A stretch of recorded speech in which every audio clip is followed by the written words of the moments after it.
Hello， 大家好，欢迎回到陆游的频道。关注陆游这个频道的朋友可能知道啊，我是个二战历史迷，而且每一次在欧洲旅行呢，我都会刻意的去找寻一些二战的遗迹啊。那来到波兰也是一样，我这次来华沙，专门选在了它曾经的那个犹太区，所以这周边呢就有一些当年的历史痕迹。我现在就准备去探索一下啊。二战之前的华沙曾是欧洲最大的犹太聚居城市之一，约有35万犹太人，占总人口近1/3。他们在这里生活了数百年，在文化、商业、教育等各个领域都非常成功和活跃。1939年，纳粹德国占领波兰之后，便开始了针对犹太人的迫害。1940年11月，纳粹强行设立犹太区，将华沙各处的犹太人集中囚禁在这个仅占城市面积2%的区域里，区内拥挤不堪，卫生条件极差，加上食物和医疗资源匮乏，导致数万人死于饥饿、疾病和虐待。而这只是犹太人悲惨命运的开始。1942年夏天，纳粹开始系统性清空犹太区，40万人被分批送进集中营，其中绝大多数人在毒气室里被杀害。战后，华沙大部分的建筑被摧毁，原先的犹太区也几乎不复存在了，只有零星几个老建筑被保留至今，成为那段黑暗历史的见证。这面砖墙就是1940年纳粹修建的 Ghetto Wall 的一部分。当年犹太区就是这样被高墙和铁丝网围起来，与城市其他地方彻底割裂。墙外的生活照旧，而墙里面成了犹太人的监牢。无数家庭在一夜间妻离子散。这个门曾经就是犹太区的一个关口，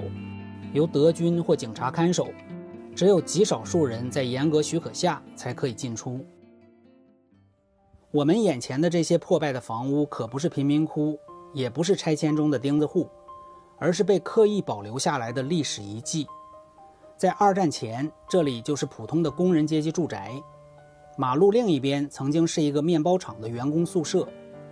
1940年，这一侧的建筑被划进了犹太区边境之内，所以它的外墙就成了 Ghetto Wall 的一部分。1944年华沙起义期间，这个建筑基本被摧毁，只有这一段30米的外墙幸存下来。现在它被嵌入了一座新建的公寓楼，成为它的外立面的一部分。你看，它现在甚至这个公寓楼，它的入口就在这儿，把它融入了这个现代化的建筑里面。走在这条街上，随处可见像这样处于半荒废、半利用状态的老建筑。相比战后精心修复的华沙老城，波兰人对待犹太区采用了另一种理念，就是把这些战争痕迹不加修饰地融入现代生活中。既不拆除也不做美化，就让它们维持原貌，和周围重建后的街区维和的共存。这种视觉的冲击是华沙犹太区遗址最特别的地方。这些建筑比任何纪念碑都更有意义，让我们既能直面历史的创伤，又能感受到这座城市的重生与希望。再往前走，我们来到另一个著名的地点，叫记忆之桥。在这个街口曾经有一座封闭的木质天桥，连接犹太区的南北两部分，而桥下就是正常的城市街道。这张1942年的老照片就拍摄于这个位置，画面中犹太人正在德国士兵的监视下低头走过木桥，桥下是来往的普通市民，也有汽车和电车驶过，两个世界仿佛在同一时空并行。可想而知，对于那些犹太人而言，这是怎样一种屈辱和绝望。自由就近在眼前，却注定无法抵达。80多年过去了，如今电车道和后面的建筑还在，马路两侧立起了4根柱子，代表当年木桥的4个桥墩。然后中间这个马路啊，看到历史照片上变化并不大啊，而且还是有电车在跑。人行道上嵌着几条铜制的 marking， 清晰地勾勒出围墙曾经的位置。这些散布在华沙街头的金属标记很低调，但却无法被忽视。它们就像是留在城市肌理中的一道道伤疤，时刻提醒着每一个路过的人，不要忘记这里发生的悲剧和那个残酷又荒谬的时代。我们现在在这个大马路旁边有一个小广场，这个纪念碑呢，就是纪念曾经这里是一个火车站。这里原本只是一个普通的铁路装载场。1942年7月，纳粹开始实行大规模遣送行动，每天有数以千计的人从华沙犹太区各处被驱赶集中到这里。他们在露天或仓库中常常要等待好几天，然后被强行塞进装货物或牲口的车厢。他们被告知是去东方重新安置，但列车真正的终点是距离这里100公里的特雷布林卡灭绝营。在短短几个月内，有大约30万犹太人在这里登上死亡列车。这个纪念碑既象征一列火车车厢，也像是一座巨大的墓碑，上面用波兰语、希伯来语、德语和英语记录着这段历史，并象征性刻着400个犹太人的名字，代表那些曾经鲜活的生命。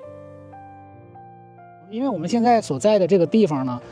曾经就是这个 Jewish Ghetto 叫 Warsaw Ghetto， 所以这个地方也有很多纪念犹太人的一些地标建筑。我现在呢就来到了其中一个最大的，这个就是 Ghetto Heroes Monument。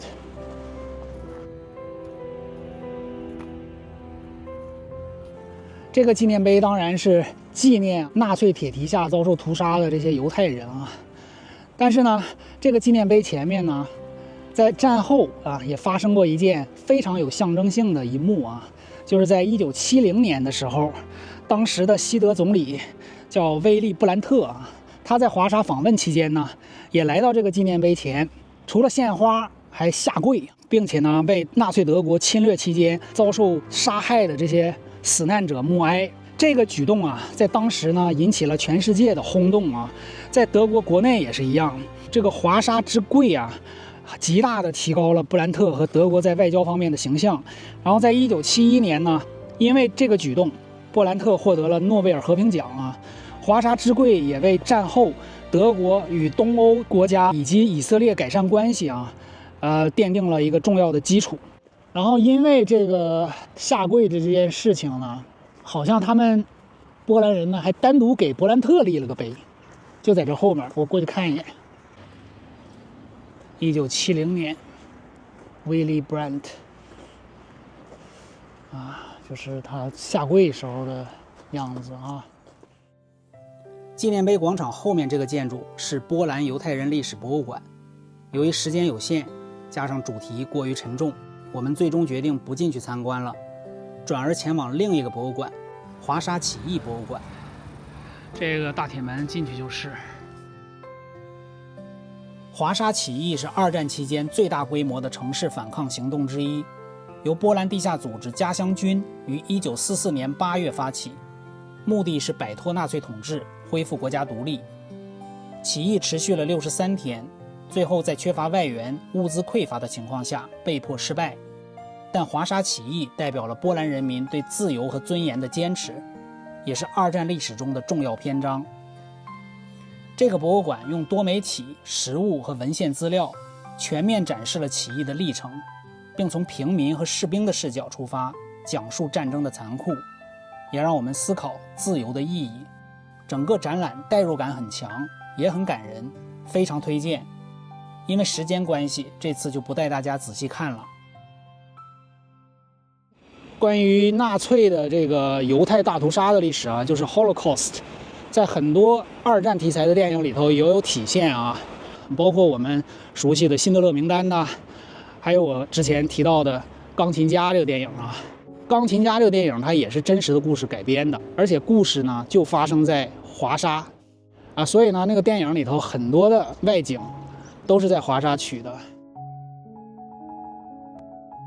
由于电影拍摄的需要，大部分外景并不在犹太区，而是在华沙老城，比如哥白尼广场和圣十字教堂附近。还有一个地方，电影里头出现了好几次，就是这个小巷子里。